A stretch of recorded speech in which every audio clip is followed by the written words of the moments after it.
అందరూ లైక్ చేయండి, సబ్స్క్రైబ్ చేయండి, షేర్ చేయండి. ఆదివారం బడికి సెలవు. రాణి తోటలోని జామ చెట్టు కింద ఆడుకుంటున్నది. జామ చెట్టుకి చాలా పండ్లు ఉన్నాయి. వాటిని తినాలనుకున్నది. జామ పండ్లు చేతికి అందుతలేవు. పైకి ఎగిరింది. అయినా అవి అందలేదు. మళ్ళీ ఎగిరింది. అయినా అందలేదు. చెట్టు మీది చిలకమ్మ చూస్తున్నది. చెట్టుపై నుంచి పాపా, ఎందుకట్లా ఎగురుతున్నావు అని అడిగింది.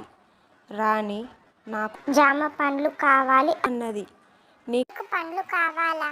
ఇస్తా, కానీ నేను అడిగే ప్రశ్నలకు నువ్వు జవాబులు చెబితే నీకు జామ పండ్లు ఇస్తా. అన్నది చిలకమ్మ.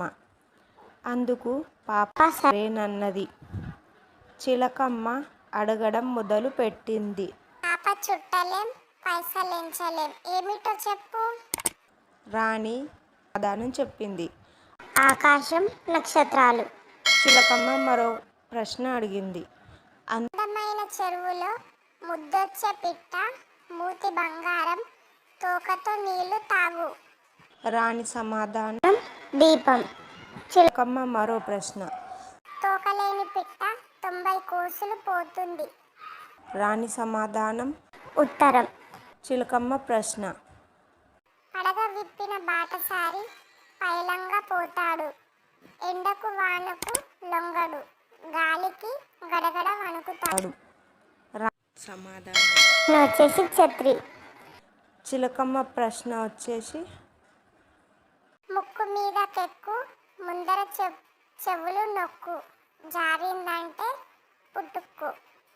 రాణి సమాధానం. కండ్లద్దాలు.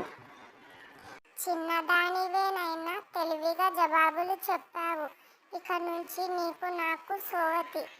ఇదిగో జామ పండ్లు అంటూ చిలకమ్మ జామ పండ్లను రాణికి ఇచ్చింది.